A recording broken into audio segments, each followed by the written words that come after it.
ধন্যবাদ।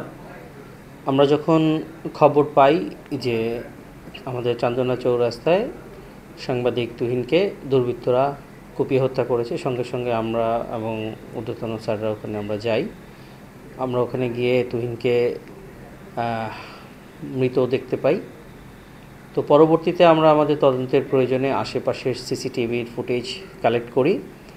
তো আসলে আমরা ওই সিসিটিভির ফুটেজে কালেক্ট করে আমরা যে জিনিসটি জানতে পারি সেটি হচ্ছে সিসিটিভির ফুটেজ আমাদেরকে যেই তথ্যগুলো দিয়েছে, সেক্ষেত্রে একটি নারী একজন পুরুষের সাথে কোনো একটা বাকবিতণ্ডায় জড়িয়ে যায় রাস্তায়। সেই সময়ে ওই একটি পুরুষ ওই নারীকে আঘাত করে। ওই আঘাতের সাথে সাথেই ওই নারীর পূর্ব থেকে পরিচিত 4-5 জন সশস্ত্র, দ্যাট মিনস হাতে চাপাতি সহ এসে ওই পুরুষ ব্যক্তিটিকে উপর্যুপরি আঘাত করে। আঘাত করার এক পর্যায়ে ওই পুরুষটিকে আর সিনের ভিতরে পাওয়া যায় না। পরবর্তীতে আমরা খোঁজ নিয়ে জানতে পারি এই পুরুষটি আমাদের জয়দেবপুর সদর হাসপাতালে আছে। তার নাম বাদশা মিয়া। তার সাথে আমাদের পুলিশের কথা হয়। যুক্তরাষ্ট্রের 1 নম্বর জিম চেইন গোল্ড জিম এখন আবারও বাংলাদেশে বসুন্ধরা আবাসিক এলাকা ও বসুন্ধরা সিটি শপিং মলে।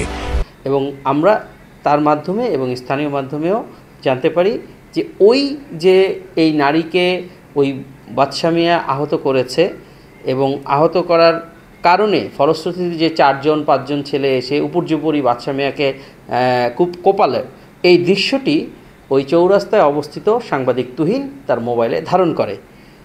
যেহেতু বাদশা মিয়া এই আহত হওয়ার পরেই রাস্তার একপাশে অবস্থান নিলে এই ভিডিও ফুটেজটি ধারণ করা সেই তুহিনকে এই ঘাতকরা তাদেরকে চার্জ করে এবং এই কেন করেছে এবং এটি ডিলিট করার জন্য বলে।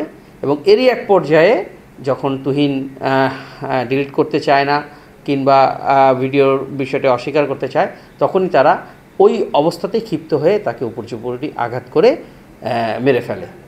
তো আসলে এখানে একটি নারী ঘটিত বিষয়কে কেন্দ্র করেই এই প্রথমে একটি আহতের ঘটনা এবং পরবর্তীতে একটি কুপিয়ে হত্যার ঘটনা ঘটেছে।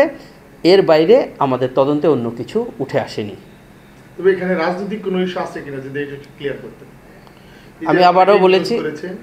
আমি আবারও বলেছি যে সিসিটিভির ফুটেজটি আছে, সেই সিসিটিভির ফুটেজটি ভালোভাবে পর্যবেক্ষণ করে আমরা প্রাথমিক যে তথ্যটি পেয়েছি যে একটি নারী ঘটিত বিষয়ের দ্বন্দ্বকে কেন্দ্র করে কিছু উচ্ছৃঙ্খল দুর্বৃত্ত যুবক প্রথমে বাদশা মিয়াকে উপর্যুপরি কুপিয়ে আহত করে।